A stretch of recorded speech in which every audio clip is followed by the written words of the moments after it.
ہمارے ہندو بھائی نے بہت اچھا سوال پوچھا ہے. اس نے کہا کہ خدا نے انسان کو بنایا ہے تاکہ وہ خدا کی عبادت کر سکے. ایسا ہی کہا گیا ہے قرآن میں بھی، سورہ دھریات میں، سورہ نمبر 51 آیت نمبر 56 میں، وَمَا خَلَقْتُ الْجِنَّ وَالْإِنسَ إِلَّا لِيَعْبُدُونَ.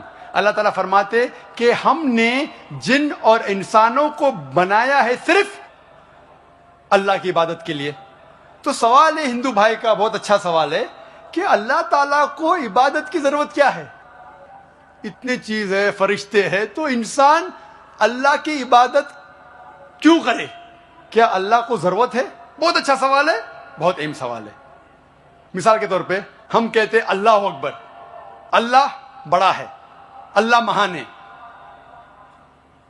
ہم اللہ مہان بولنے سے اللہ مہان نہیں ہو جاتا ہے. ہم بولے یا نہ بولے اللہ مہان ہے، اللہ اکبر ہے. ہم چاہے بولے یا نہ بولے اللہ کو فرق نہیں پڑتا. اگر ہم نہیں کہیں گے اللہ اکبر تو کیا اللہ نیچے ہو جائے گا، اللہ کم ہو جائے گا؟ نہیں. کیوں ہم کہتے ہیں کہ اللہ مہان ہے؟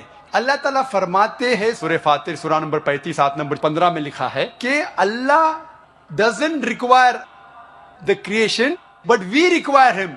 اللہ سبحانہ و تعالیٰ کو ہماری ضرورت نہیں ہے لیکن ہم کو اللہ کی ضرورت ہے.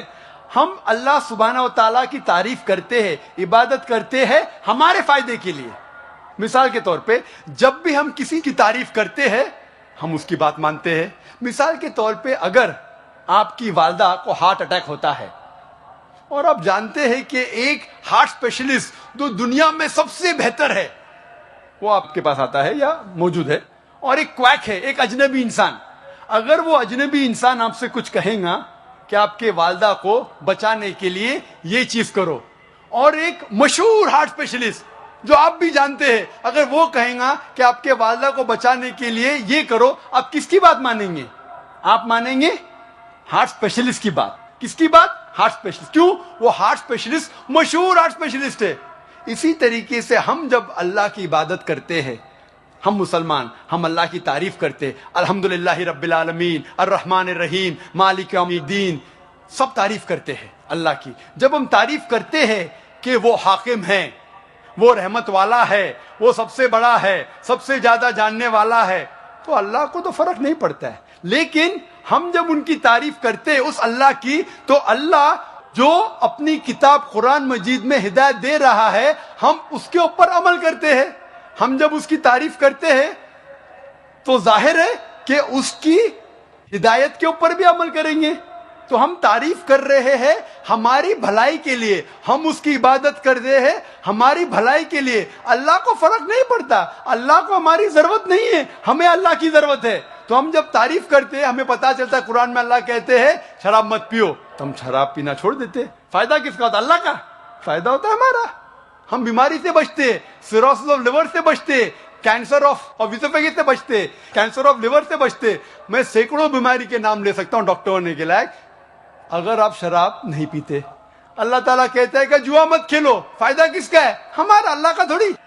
تو ہم اللہ کی عبادت کرتے ہیں ہمارے فائدے کے لیے تاکہ ہم آخرت میں سفلتا پائے. اللہ تعالیٰ کہتے ہیں سورہ ملک میں سورہ نمبر 67 آیت نمبر 2 میں، الذی خلق الموت والحیات، اللہ نے موت اور زندگی بنائی تاکہ وہ یہ جان لے کہ ہم میں سے کون اچھا ہے اور ہم اس امتحان میں سفلتا پا سکے.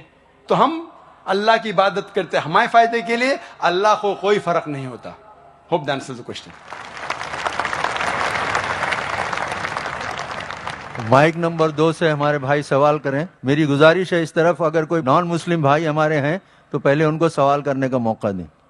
میرا نام ستی سنگھ ہے. میں پہلے تو ڈاکٹر ذاکر صاحب کو دھنیہ واد دینا چاہوں گا کہ جنہوں نے آج بہت اچھی تقریر کی. میرا سوال یہ ہے، مانا جاتا ہے کہ وید یہ سب سے پرانے ہیں، اور اکثر یہ کہا جاتا ہے قرآن کی جو کتاب ہے یہ پہلی اور آخری کتاب ہے، ان دونوں میں فرق کیا ہے؟ بھائی صاحب نے سوال پوچھا ہے کہ وید بہت پرانی کتاب ہے، وید پہلی آئے، قرآن بعد میں آیا، تو وید اور قرآن میں فرق کیا ہے؟ اور اب یہ بھی پوچھ سکتے ہیں کہ کیا ہم کہہ سکتے ہیں کہ وید خدا کا کلام ہے؟ وید جیسے کہ میں نے کہا میرے تقریر میں کہ لوگ کو یہ نہیں پتا کہ وید کب آیا وجود میں. لیکن اکثر ہندو اسکالرس کہتے ہیں کہ یہ تقریباً 4000 سال پرانی کتاب ہے. قرآن مجید 1400 سال پرانی ہے. تو ظاہر ہے کہ وید پہلے آیا ہے. قرآن مجید میں لکھا ہے سورہ رعد میں سورہ نمبر 13 آیت نمبر 38 میں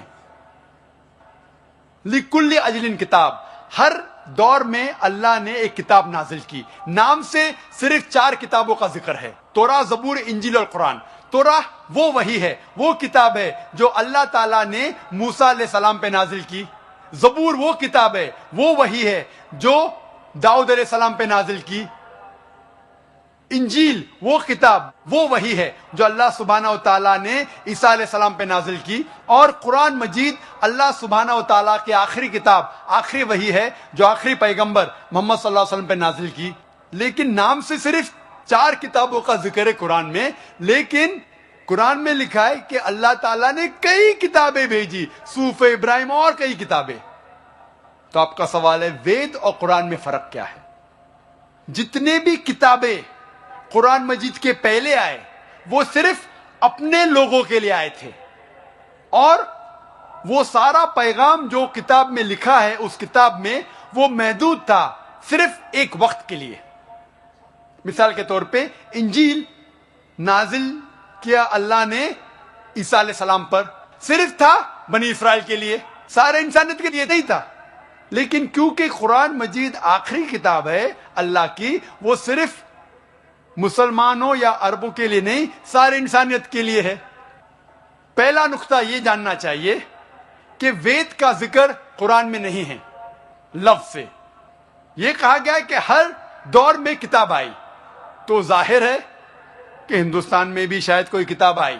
کون سی کتاب ہے ہمیں نہیں پتا. وید کا ذکر نہ قرآن میں ہے نہ صحیح حدیث میں. لیکن اسی لیے میں یہ نہیں کہہ سکتا ہوں کہ وید خدا کا کلام ہے، 100% نہیں کہہ سکتا ہوں، کیونکہ نام سے وید کا ذکر قرآن میں موجود نہیں. میں یہ کہہ سکتا ہوں کہ ہو سکتا ہے، میں بھی وید خدا کا کلام ہے، ہو سکتا ہے، نہیں بھی ہو سکتا، مجھے نہیں پتا. لیکن اگر وید اللہ کا کلام تھا، اگر مان لو بحث کے طور پہ if we agree for sake of argument کیا وید خدا کا کلام ہے، تو صرف وہ اس وقت کے لیے تھا اور ان لوگوں کے لیے تھا، آج کے لیے نہیں. آج ہمیں ماننا چاہیے آخری کلام، آخری کتاب قرآن مجید میں. وید اگر مان لو خدا کا کلام تھا بھی تو صرف اس وقت کے لیے تھا اور ان لوگوں کے لیے تھا.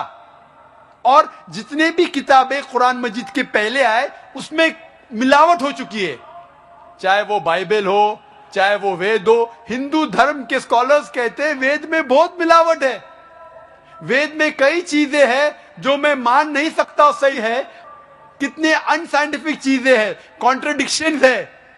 تو میں ڈاکٹر ہونے کے لحاظ سے یہ نہیں مان سکتا ہوں، یہ غلطیاں خدا کے نام پہ نہیں لکھ سکتا ہوں. میں نے میرے تقریر میں صرف وید کی اچھی باتیں بیان کی، جو باتیں قرآن سے ملتی ہے. قرآن کے اور ایک نام ہے فرقان. فرقان مطلب حق اور باطل کے درمیان فرق کرنے کی کتاب.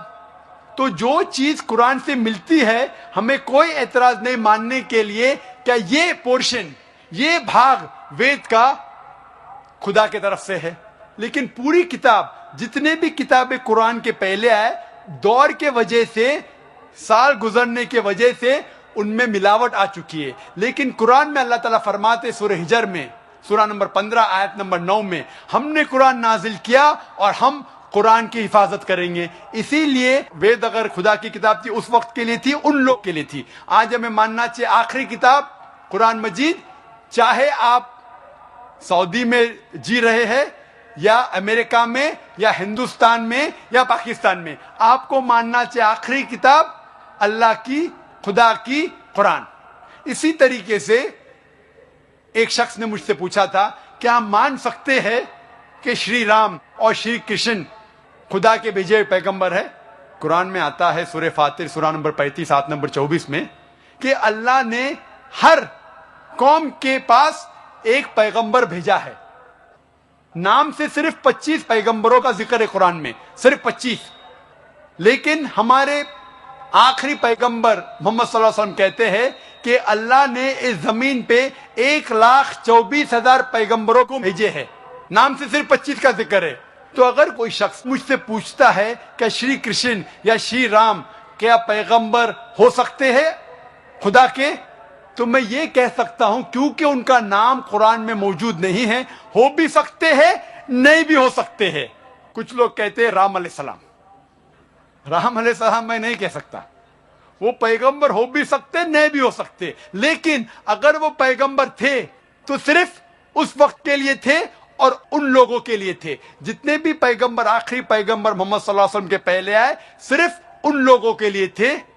آج ہمیں ماننا چاہیے آخری پیغمبر محمد صلی اللہ علیہ وسلم پہ ساری دنیا کو، ساری انسانیت کو۔ Hope the answers the question. Hi, I am Kalpana and I am an engineer by profession. Zakir Naik, in your speech you have mentioned that Hindu is a geographical definition. Then is it okay to call Muslim as a Hindu? Rather, I would like to ask whether a Muslim would like to be called as a Hindu. بہن نے اچھا سوال پوچھا ہے کہ ہندو ایک geographical definition ہے، تو کیا میں پسند کروں گا اپنے آپ کو ہندو بولنا؟ کیا مسلمان اپنے آپ کو ہندو بول سکتے؟ جیسے میں نے کہا ہندو کے 2 ڈیفینیشن ہیں، جغرافیکل وائز بے شک میں ہندو ہوں کیونکہ میں بھارت دیش میں رہتا ہوں۔ جغرافیکل ہندو کے معنی وہ شخص جو ندی سندھو یا ندی اندس کے پاس رہتا ہے، اور میں اس دیش میں رہتا ہوں، اور میں گرو سے کہہ سکتا ہوں کہ میں انڈین ہوں، I am proud to be an Indian. اگر میں اس کا ترجمہ کرتا ہوں تو جغرافیکلی میں ہندو ہوں، لیکن ریلیجیسلی اگر آپ مجھ سے پوچھتے ہیں کیا میں ہندو ہوں، کیا میں ہندو دھرم کی کتابوں میں مانتا ہوں، ساری چیزوں پہ عمل کرتا ہوں، تو میں دھارمک طور سے ہندو نہیں ہوں، کیونکہ میں مطالعہ کر چکا ہوں، اس میں کئی چیزیں صحیح بھی، کئی غلط بھی ہے، کئی ٹکراؤ ہے، تو اس کو میں قبول نہیں کر سکتا۔ تو جغرافیکلی میں ہندو ہوں، دھارمک طور سے میں ہندو نہیں ہوں۔ جغرافیکلی میں ہندو ہوں اور ساتھ ساتھ مذہبی میں مسلم ہوں، کیونکہ میں ساری خواہشات، ساری رضا میری اللہ کے حوالے کر چکا ہوں، اسے کہتے ہیں مسلم۔ So I am a Muslim religiously, geographically I am an Indian, which you can say geographically I'm a Hindu but not religiously. Hope that answers the question.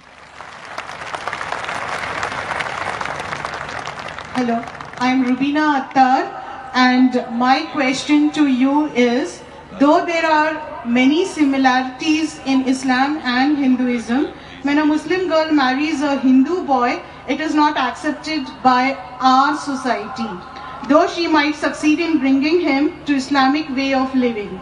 Yet, when a Muslim boy marries a Hindu girl, converts her to Islam, but later on she never accepts Islamic etiquettes, so what should be done? Please, can you suggest steps or measures which should be there in such marriages? بہن نے سوال پوچھا ہے کہ جب ایک مسلم مرد ہندو عورت سے شادی کرتا ہے اور اسے کنورٹ کرتا ہے، بھلے وہ اسلام مذہب کو فالو نہ کر سکے تو بھی کوئی تکلیف نہیں، لیکن جب ایک مسلمان خواتین ایک ہندو مرد سے شادی کرتی ہے تو ایکسیپٹڈ نہیں ہے۔ یہ غلط فہمیاں ہیں۔ صحیح میں ہمیں دیکھنا چاہیے کہ قرآن میں کیا لکھا ہے۔ قرآن میں لکھا ہے سورہ بقرہ میں، سورہ نمبر 2 آیت نمبر 221 میں کہ اے مومنو، اے مسلمانوں، کوئی بھی مشرک عورت سے شادی مت کرو جب تک وہ ایمان نہ لائے۔ ایک مسلمان عورت، ایمان والی عورت، چاہے وہ کتنی بھی بدصورت ہو، چاہے وہ جھاڑو والی ہو، وہ ایک مشرک سے بہتر ہے۔ اگر آپ کو کوئی مشرک یا مومنہ سے شادی کرنا ہے تو قرآن میں لکھا ہے کہ مومنہ سے کیجئے، مسلم عورت سے کیجئے۔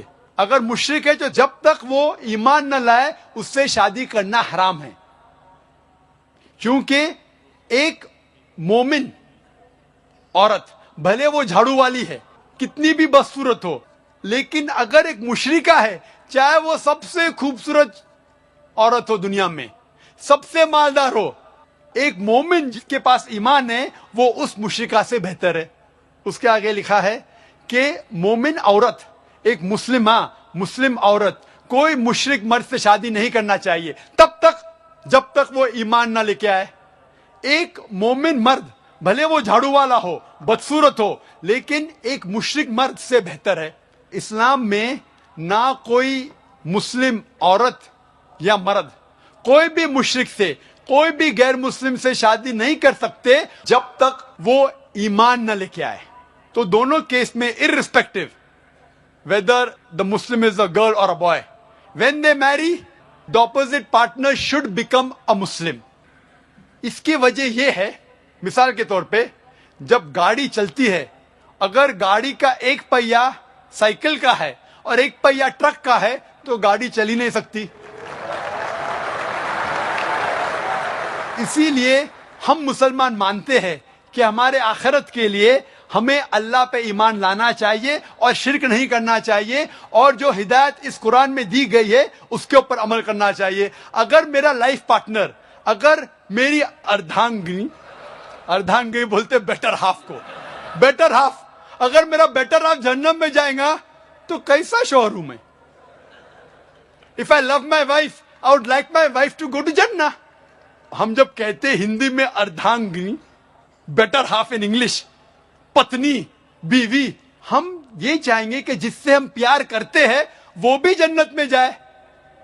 تو اسی لیے ہمیں پہلے یہ دیکھنا چاہیے کہ جس سے ہم شادی کرتے، چاہے وہ لڑکی یا لڑکا ہو، مرد یا عورت ہو، پہلے ہمیں یہ جاننا چاہیے کہ اس کے اصول اس دنیا میں جینے کے اس آخری کتاب قرآن مجید کے مطابق ہے، پھر ہی ہم اس سے شادی کر سکتے اور ہم آخرت میں سفلتا پا سکتے. Hope the answers the question.